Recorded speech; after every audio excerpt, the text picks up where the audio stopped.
of their distribution. However, you have populations within large cities like São Paulo and similar large urban municipalities in Brazil.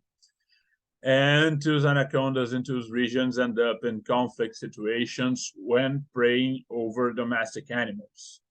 They make, for instance, they make dogs their second most important prey species within urban environments, just after capybaras. And the issue is that once the anacondas prey on dogs, normally the local people will kill them. If the local people don't kill them, the firemen will translocate those animals to somewhere, normally somewhere close, but out of the city. And the issue is that those translocations are done without monitoring. No one knows what happens with those animals. And that may sound strange, but that situation presents quite an opportunity from the point of view of wildlife tourism. Why is this so? Because those translocated individuals, they should receive a transmitter, right? A GPS or radio transmitter before being released, and they should be released in a way. They will not go back to the place they were because it was a conflict situation, so the anaconda should not go back, given the risk to people, given the risk to domestic animals, to pets. And the animal should establish a home range in the new place that allows it to have a normal anaconda life. So that's a quite interesting situation because the fireman has those animals and they should receive a radio transmitter and be translocated in a rational way somewhere.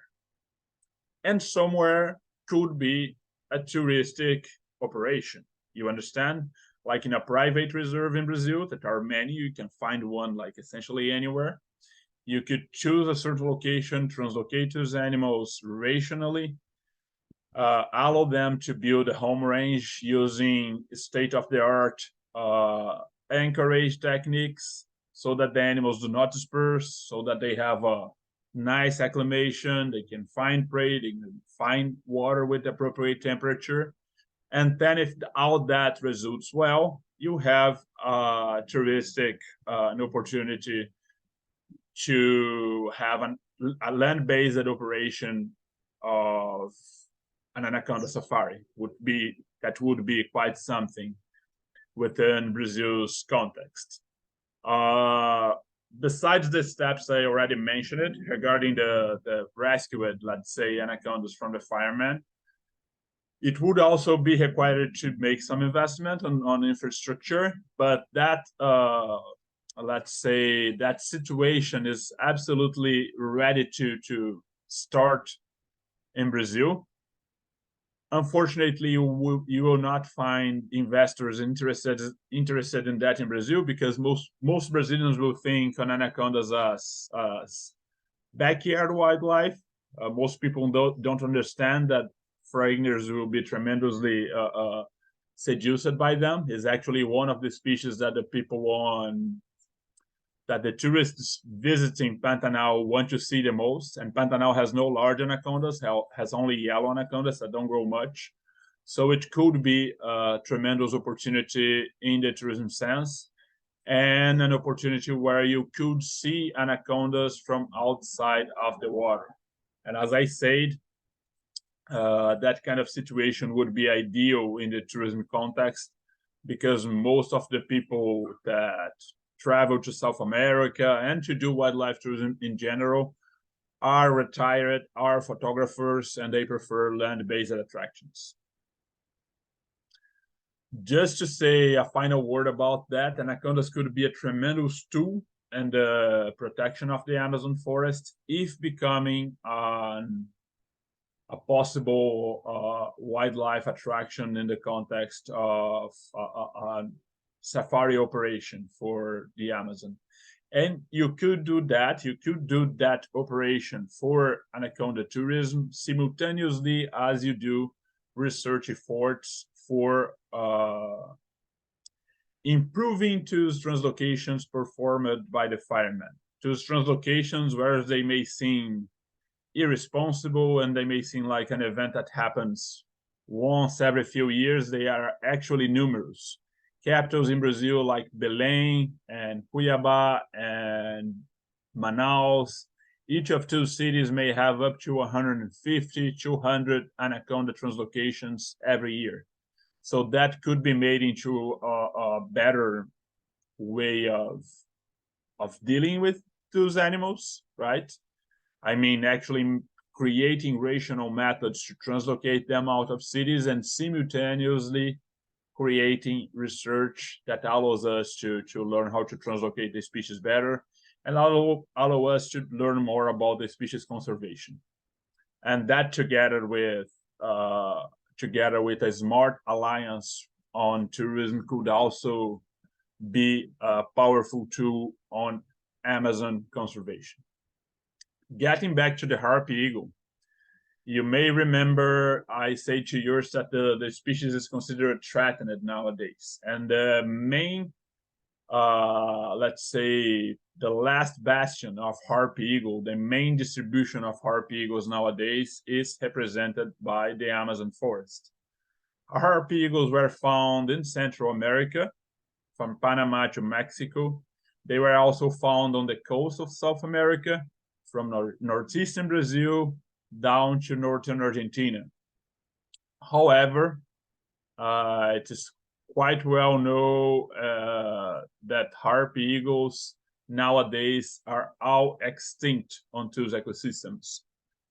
So we won't find them anymore in Central America, except for a few populations in Panama and in a few other locations. And same for the Atlantic forest. You only find a few locations that have the species, like Soretama in Espírito Santo, but those populations are very small. All of them don't have like even 10 nests each. So 93% of harpy eagles nowadays are within the Amazon forest, are not like spread all over the species distribution. So that's where I started my work.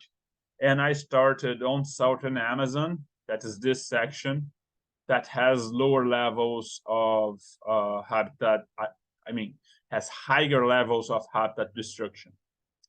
I chose harpy eagles to work with during my PhD because I faced some level of resistance regarding anacondas, given the Anaconda movie and given that reptiles are not so charismatic. And when moving into harpy eagles, I felt a tremendous, how can I say, change of environments regarding the feeling for getting funding, the reactions of the tourism community, the reactions within the research community. It was much easier from there on. And I feel like anacondas are mostly popular outside of Brazil, and it's hard to work with them inside, and harpy eagles would be popular everywhere. So I started my work on that section of the Amazon, so that deforested landscape where you see my mouse going back and forth, making a circle, it's my study site.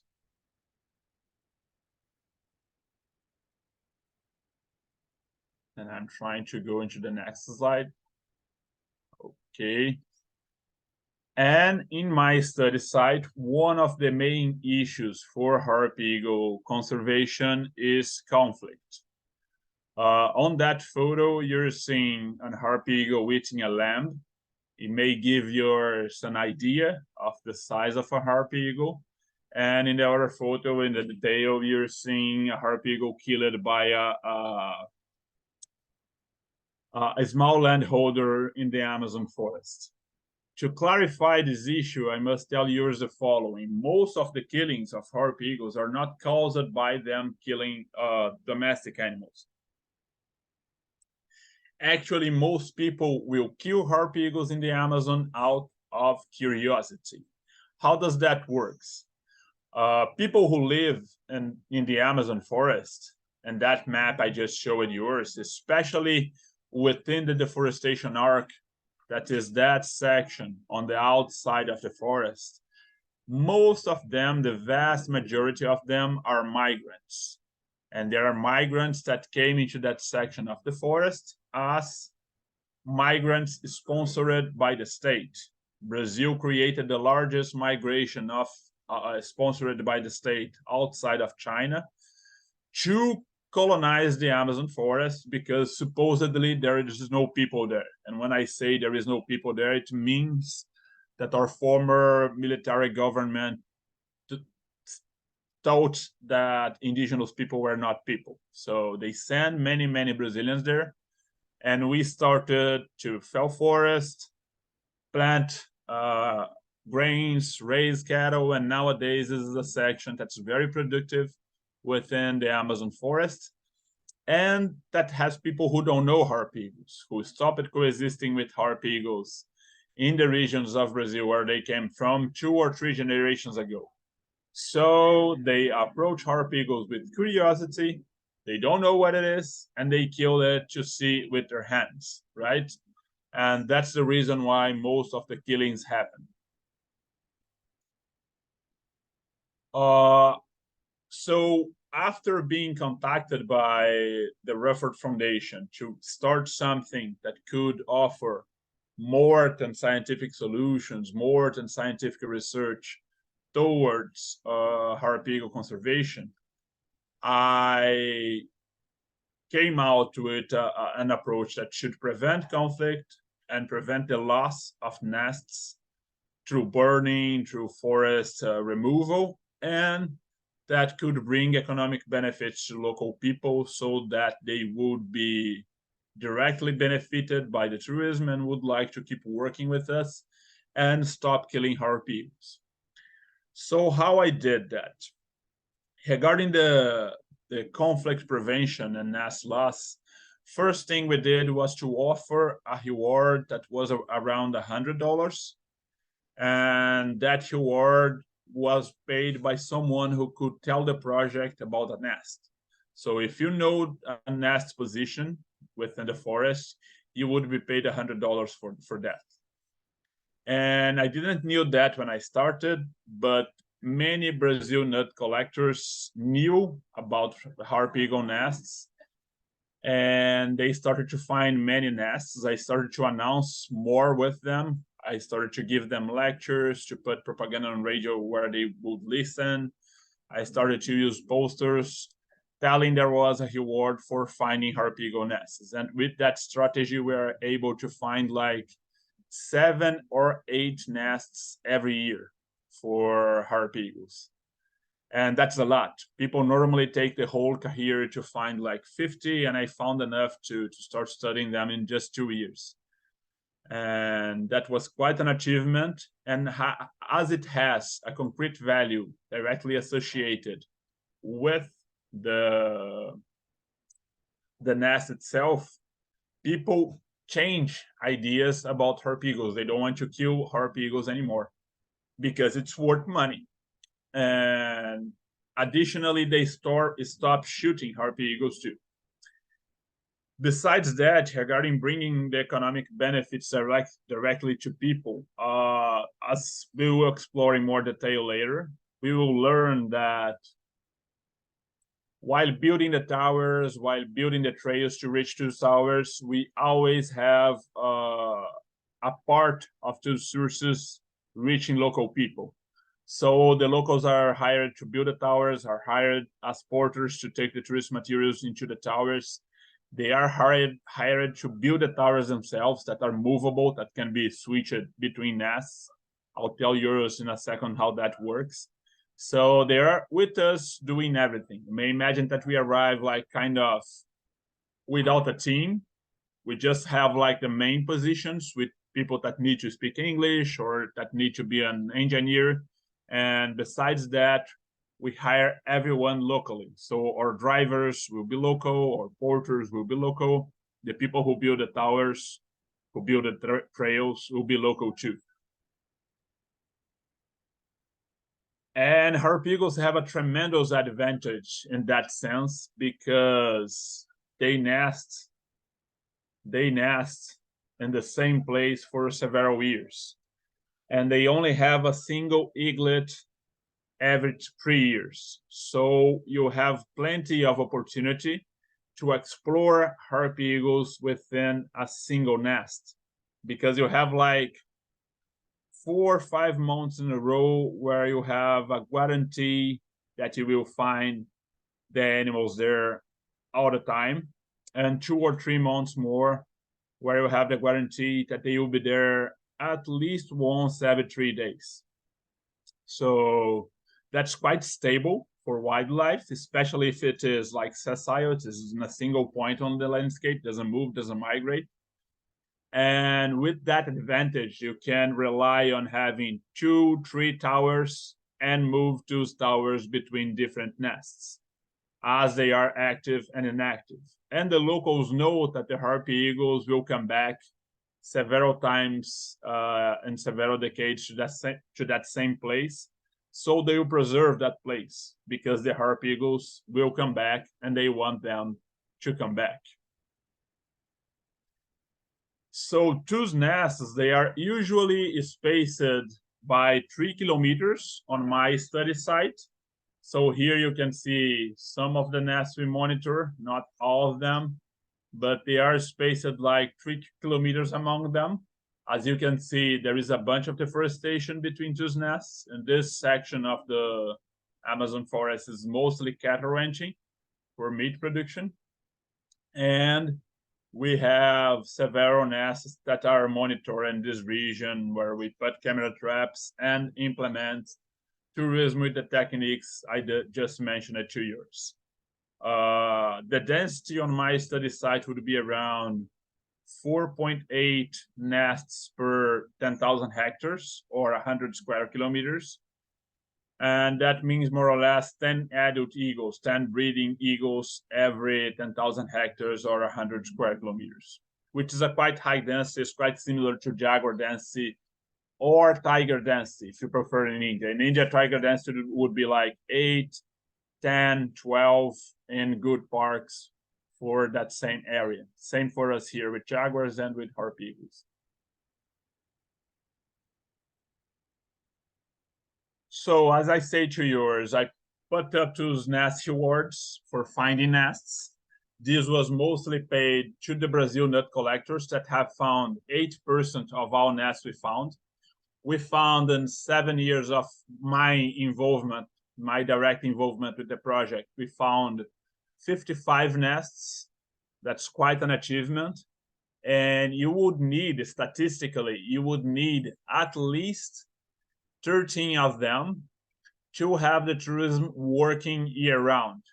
So I mean that statistically, if you have 13 nests, you could sell nests all over the year, and all over the year, you would have at least one of them to be active. When I say sell, I mean you could offer the visits year-round if you have at least 13, given that they are active.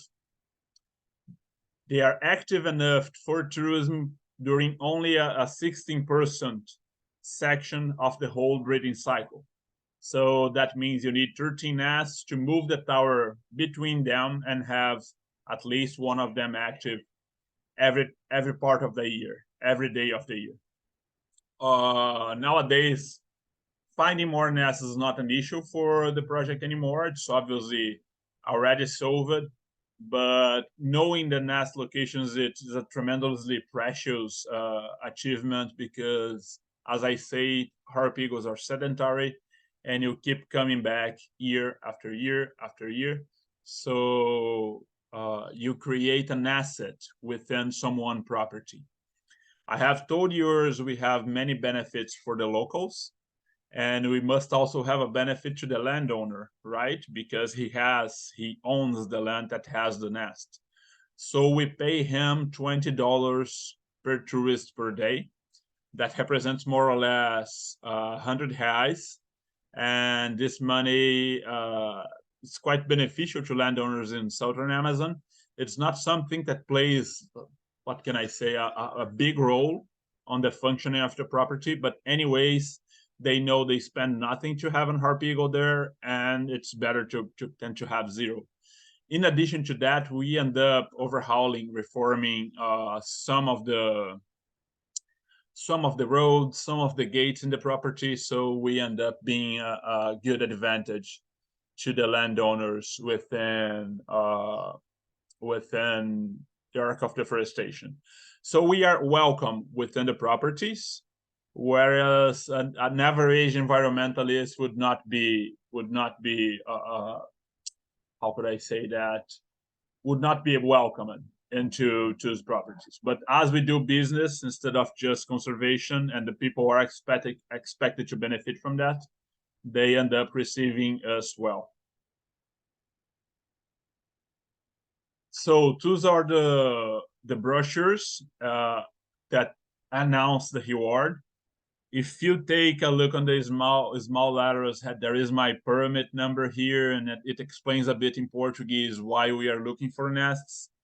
Those are the cameras. I use it to study harpy eagles. I'll tell yours more about that in a second.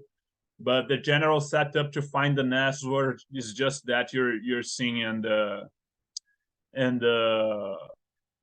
screen, combined with some radio propaganda that we did through the years. And that led up to 7 to 8 nests being found every year. And in addition to find those nests, we are also able to, how could I say, to build a relationship with local people that nowadays we get the word about anything that happens with harpy eagles in the region. And that's quite beneficial for us to the progress of the project and to the progress of conservation of harpy eagles themselves. Besides the Brazil nut collectors that found 4 in every 5 nests, we also accounted on a lot of help from indigenous peoples that may have found 10% of the total nests, perhaps 5, 6 nests, and from biologists that work on licensing many projects on the arc of deforestation, and also communicate to us the presence of harpy eagle nests. Many people get curious on how we do with the reward when the nest is found within an indigenous association. And we actually don't pay a reward individually for the indigenous peoples. We actually deal with them in another way. We offer them, how can I say that? We offer them a collective benefit in exchange for a number of nests. So if the community shows us 500 reais, we will, for instance, gift the association a computer and a printer, or we will gift them an internet antenna and a year of subscription. So we make that kind of collective deal with the indigenous people instead of dealing with each of them individually. And it usually works. The tourism has some very unexpected effects that, besides making people to fall in love with the harpy eagle, we notice that this magic is not exactly caused by the harpy eagle itself. What the locals like is to have foreigners coming, because for them, they feel it like something they have on the backyard is tremendously important. So they feel a sense of pride, of ownership over wildlife. Imagine you are a small producer, a small cattle producer from the Amazon forest, and after a visit of a biologist, you start to receive people from China and the US and Europe in your property. People who crossed the whole globe to meet you, to meet an animal that you have in your backyard that was willing to kill a couple of weeks ago. And now it's something that can produce money and that people will travel to see. And besides that, there is a very interesting effect too regarding the presence of towers, because the locals love the towers very much. They like to take photos in the towers. They like to climb up to take a look on the landscape. And they're not really interested in the harpy eagles, but in the whole setup we make to observe them. So still regarding the tourism, the tourism is it's a tremendous advantage to have several nests. So you alternate the towers between them. Those towers are towers that are planned to be disassembled, right? So they are planned by an engineer. There are like a scaffolding tower with a inner ladder. I will show them to yours in a second. But that ladder can be assembled in just 36 hours. So you can disassemble it in 2 days, put it in a truck, travel to the forest, into another nest, and build a tower again in just a few hours, in just a day and a half. And that's how we do it within southern Amazon. And obviously, this avoids stress because we don't stay in a single nest forever. We just use the best part of each nest and keep moving between them. We have a continuous season, so year-round you can come and see harpy eagles, and that creates a better partition of benefits because you have several landowners being benefited simultaneously. And nowadays, the tourism operation works with up to 3 different landowners simultaneously. So 3 different towers are working simultaneously.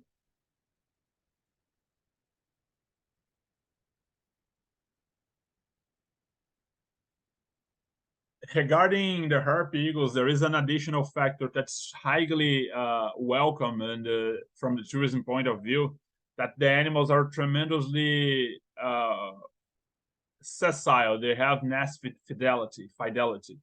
So they stay in the same nest, nesting over and over and over again for up to 3 decades. I know a nest in Mato Grosso State that's active, functioning since 94. So as more nests you know, more safe you are in the sense that you can do tourism with safety because you have a variety of nests. And one additional advantage from the business point of view is that when you have many nests with that degree of site fidelity, you can reserve a few of them to work, for instance, with documentary producers that may require a tower just for them for several weeks or even a few months. You can work with professional photographers that may like a little privacy, want to work just among them. So normally we have more towers to be offered to that kind of, let's say, exceptional public.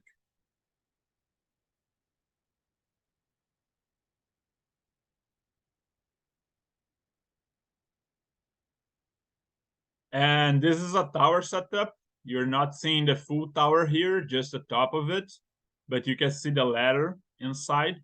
It's very hard to put the full tower in a photo because you cannot see the base. It's inside the forest. In case you don't know, a harpy eagle nest is on average in southern Amazon is on average 33 meters high. That's the same height of 11-story building, so it's quite high.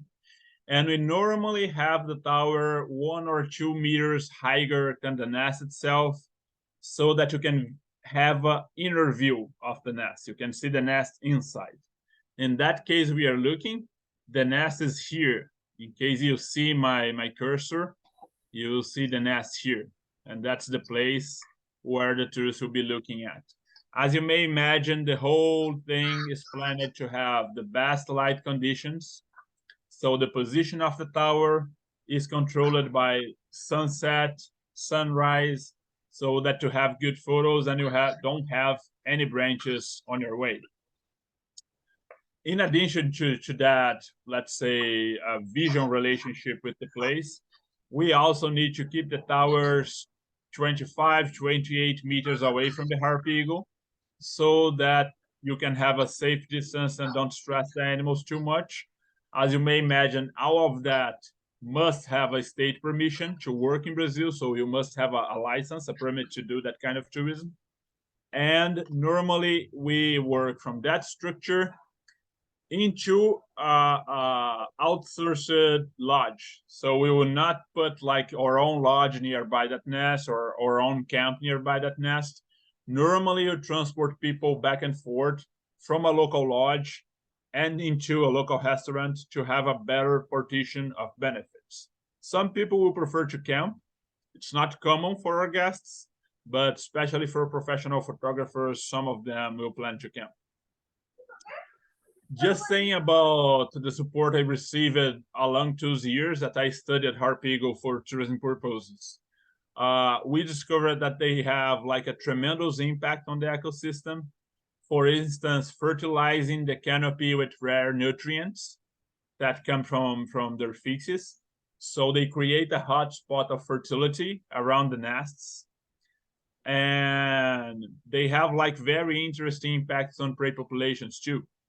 And one thing we noticed with the towers in the canopy is that you can actually watch a quite fair amount of large-sized prey walking around the nest because they don't attack animals around the nests.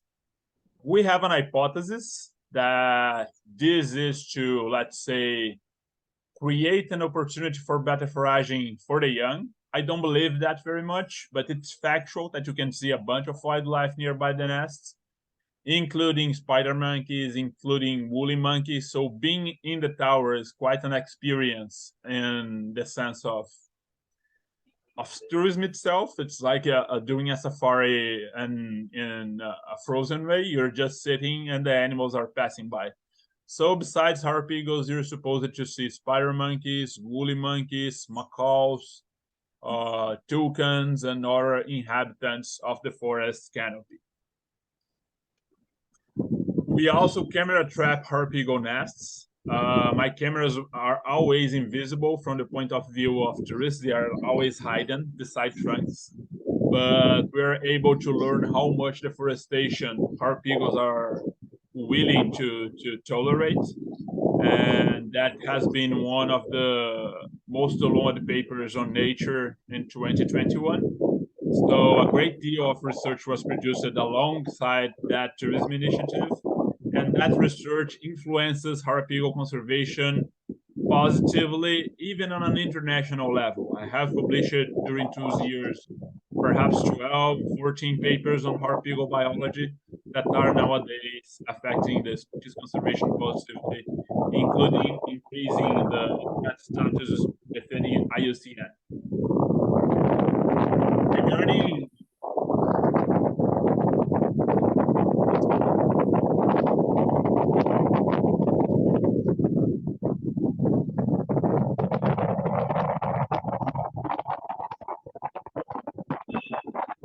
Regarding the poaching and illegal trade, after the project establishment, we had a reduction on the rates of killing for Harpy Eagles that reaches 99%, more or less.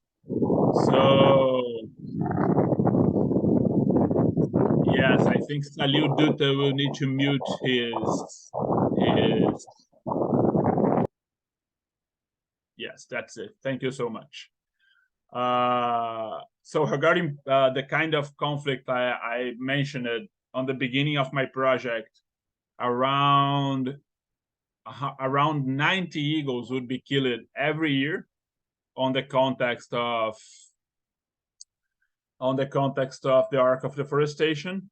Every year, 90 individuals would be killed on that curiosity thing I told you yours, and that was reduced to less than 3. So that's a 95% prediction. I was able to measure that like back and forth, fortunately, and to prove that scientifically. No cat, thank you. The cat was just trying to go up the computer. So still regarding the poaching, that kind of thing became tremendously uncommon. And fortunately, the few ones that were able to rescue during 2 years had some survival rate. So we are able to rescue and save a couple of the eagles involved in conflict situations with fractures, with shots, and a few of them got back into the wild. Nowadays, that problem is essentially solved on our study site. Our tourism initiative was able to prove the role of Harpy Eagles within the Amazon forest and simultaneously prove itself profitable. and self-sustainable from a financial point of view, which is extremely atypical for tourism ventures within South America.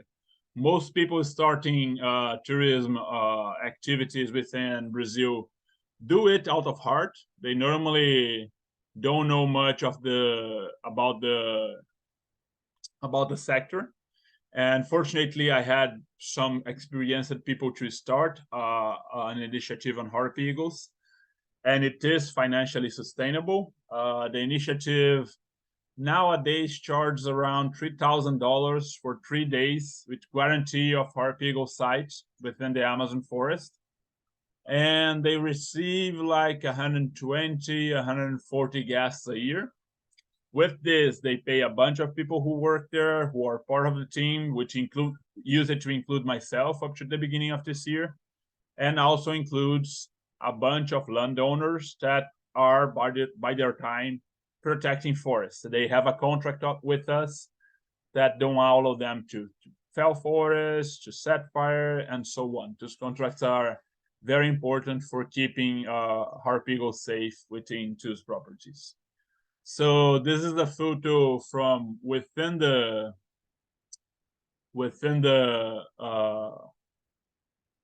tower. So you can have the tourists here. And I don't know if you can see, but there is a Harpy Eagle baby on that part. Obviously, it's not on the nest. It's a baby that can already fly a bit, but it's positioned right there. And we were able to learn a lot about tourism too. We developed a model that nowadays can be like mirrored by other initiatives that will end up protecting more Harpy Eagles, more habitat, and benefiting more communities too. And we would love to see that happening all over the Amazon with similar models. As you may imagine, Brazil has been failing tremendously on applying and giving scale to that kind of model. Wildlife tourism is not something in Brazil yet. So just for comparison, the most visited wildlife attraction of South Africa, for instance, is Kruger National Park, and Kruger National Park receives 16 million tourists every year. The most visited wildlife attraction in Brazil is jaguars in Pantanal, and jaguars in Pantanal will receive 8,000 tourists a year. So it's quite easy to see that it's tremendously disproportional. Brazil is known outside Brazil as a country that doesn't have a good environmental stewardship, where we are known as people who fell forest, people who burn forest, which is kind of true. In addition to that, crime rates in Brazil have quite a bad name, whereas this is restricted to here, restricted to Rio. It's quite common all over the main cities, but it's not a thing in the Amazon forest. But anyways, people are afraid to travel there. And I think it will take a couple decades still to wildlife tourism start to be something here, start to be an experience that actually makes sense. And most of the initiatives we have in Brazil right now, especially the quite famous ones, they run on red. They don't have any profit because they are not well designed. They are not designed for retired photographers from developed country. They are kind of designed to Brazilians, and they run a red all the time because they're based on donations. They are not based on profit and increasing the number of companies you have or the number of operations you have to protect more nature and employ more people, benefit more communities. So I think this will be a bottleneck for a couple of years still. And regarding Harpy Eagle protection for the next few years, I trust the national park network within the Brazilian and international area of the Amazon, within our neighbors in Latin America, will hold sizable populations of Harpy Eagles within the next few years. But we must rely on something else to conserve Harpy Eagles within private land, right? So national park seems kind of secured, but something must happen on private land. And I trust tourism will represent a tremendous role in that sense. As I mentioned it before, we have like a sustainable business model for that specific venture into Harpy Eagles. And in my opinion, that's one of the most important aspects wildlife-based tourism initiative must have. Otherwise, you cannot produce concrete resources that you can use to fuel conservation initiatives. That costs money. My work costs money. Making stuff for Harpy Eagles costs money. So it's important that tourism can produce in that way instead of just expanding, just using more resources. I would like to thank you so much for your attention. I would also like to thank Mohit for the invitation. It was a pleasure to be here, speaking to yours. Here are my contacts. Sorry for not having a professional address. As I told yours, I'm just about to move to South Africa, so I'm between jobs. And I will be really happy to chat with yours now as informally as possible and to answer a couple questions. Thank you so much.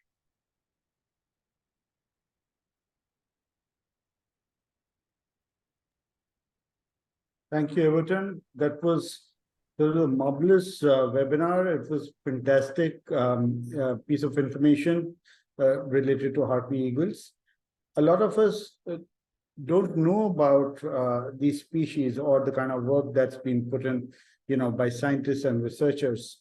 So it's important that you continue to showcase your work as we go along. I've got some questions here for you in the chat box. Let me start from the first one. So Hema has been to Panama to see the Harpy Eagles, to Darien Jungle, where she saw a female harpy and her chick on a nest. So that's good news. And Nishant is asking, how do movies like Anacondas affect the perception of local community and children, especially? Are they aware of a role of apex predators in ecosystem? That's a very good question, Mohit. So the Anaconda movie had a quite positive effect outside of the Anaconda distribution over the perception of the species because the foreigners like to see them. So they want to see anacondas, and when they are in the tropics, they try to go into anaconda seeing wildlife tours, which is positive. But for the people who live within the range, the movie is like a bad joke. People talk about it as a fully fiction, has nothing of real, because people are used to see anacondas and know they cannot behave like that. So they will be fearful of them most because of what they do with dogs, but not because they are a Hollywood movie. You understand? Yes, absolutely. So that's a good explanation. So he's also got another question. Are Harpy Eagles territorial in behavior? They are not territorial in the sense that they will try to scare off a Harpy Eagle that comes within one territory. Within my study site, on that setup I told you about, where you have a nest every 3 kilometers, more or less, you have this overlap between the home range of one couple and the other. Whereas the home range is around 50,000 hectares, they will not use that exclusively. So it will be overlapped with other eagles. Anyways, one Harpy eagle will never reach nearby the nest of another couple. You don't see them interacting like that because obviously they will feel threatened, but they overlap on the border. I would say the best answer would be that they are non-territorial on the border and they are territorial on the core. Better thing. Okay, fantastic. And Ragan says, for how long does the nesting season and tourism season at the single nest lasts? How long does it last?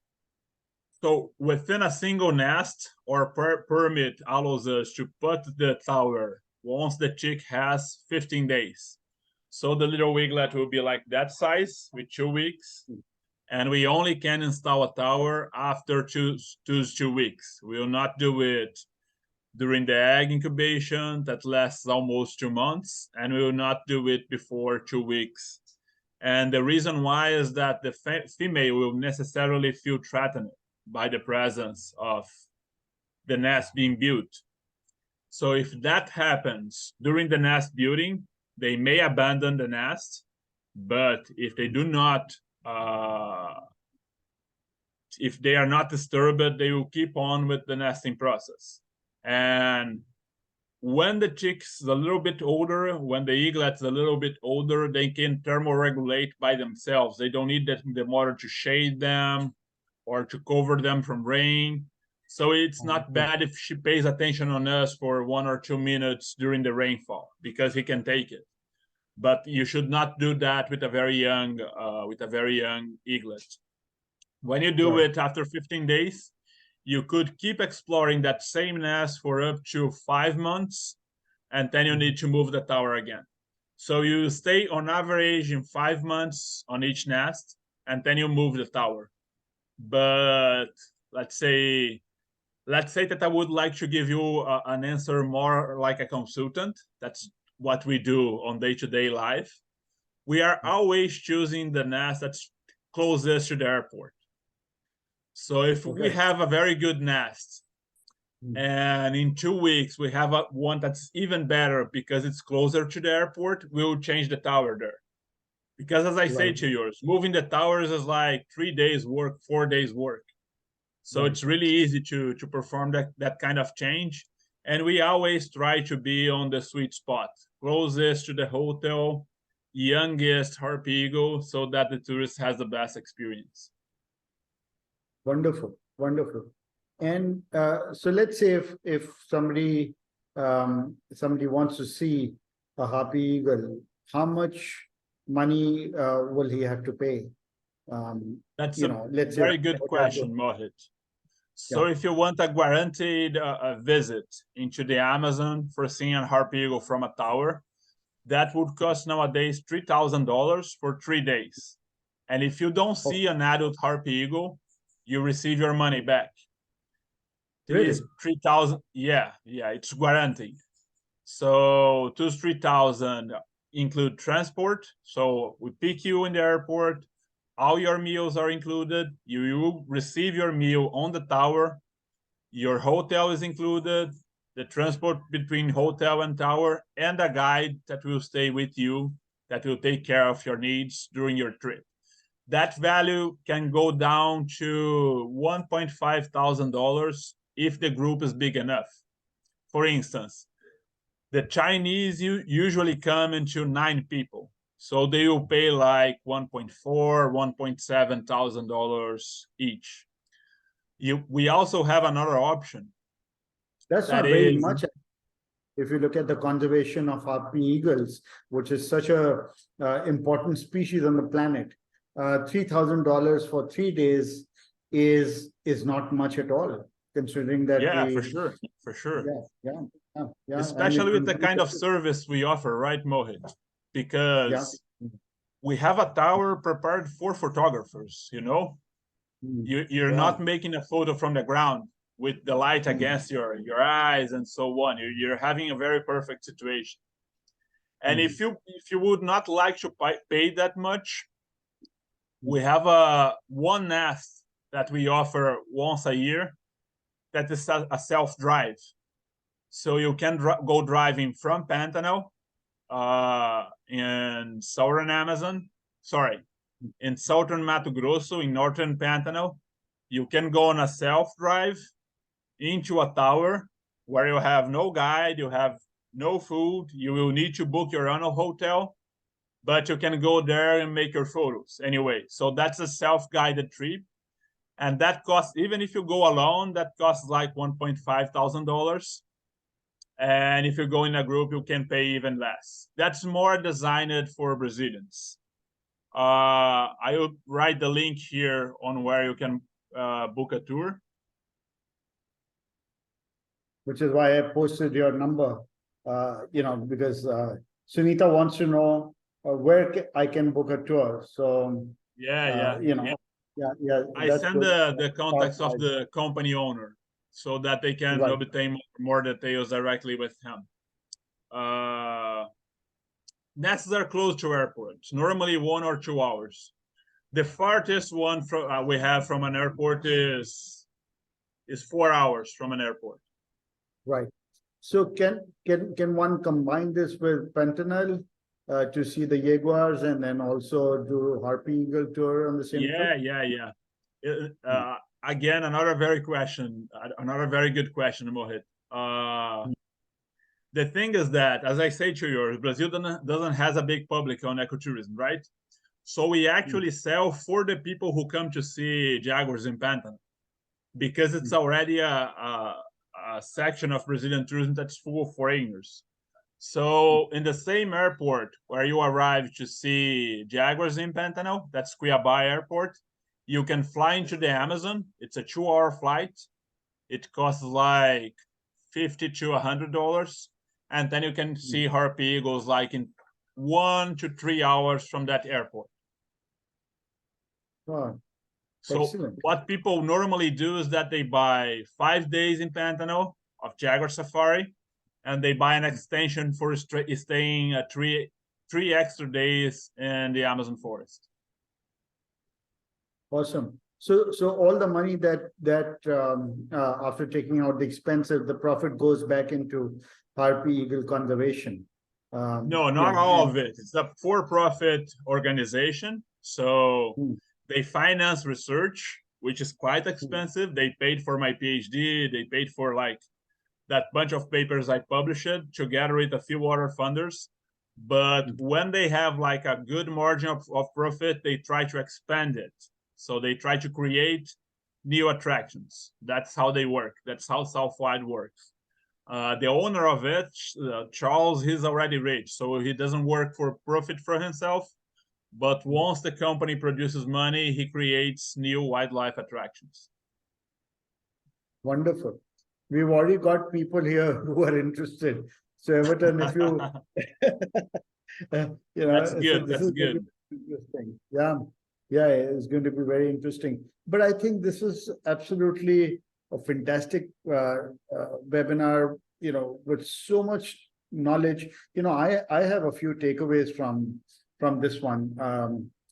It's important to develop these models and have a dashboard, how you deal with communities and how you make them feel proud of the nature conservation that happens around them, and how money plays an important role. There are various ways where people have done work and got success, but they haven't been documented on any one platform.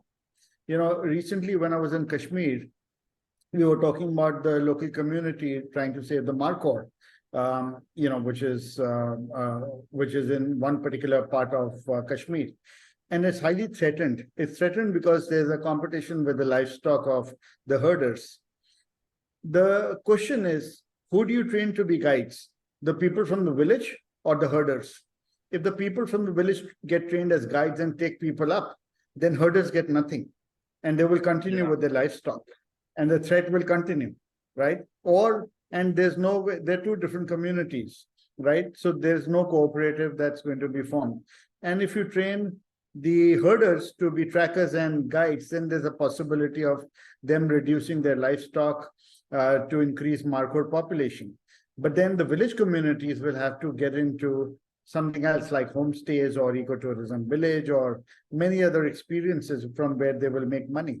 Yeah. So I'm just saying that there are lots of such case studies which have come about, which are there now, where people have gained success.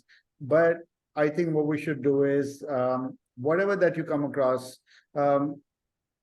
please pen it down. And because in Global Wildlife Fair, I'm going to create a dashboard of success stories and the models which they adopted.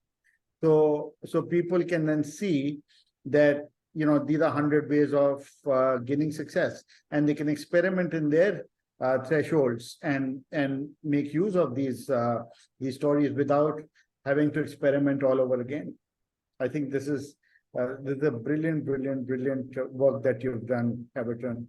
Congratulations. Thank you so much, Mohit. And as you say, those models need to spread, right?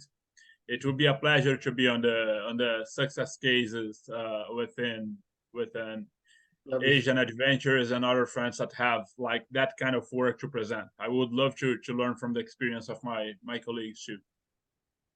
Thank you. Thank you very much. So thank you, friends, and thank you for being here. It's 8:30 now. It's 8:35. So we'll wind up this webinar, and I wish you all the best. And please come back for the next webinar that we will have end of the month.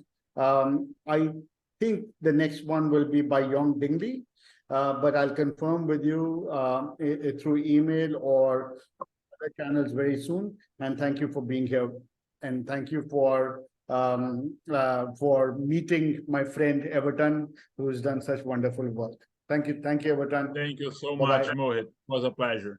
Thank you. Really, it was a Thank you. pleasure. Thank you.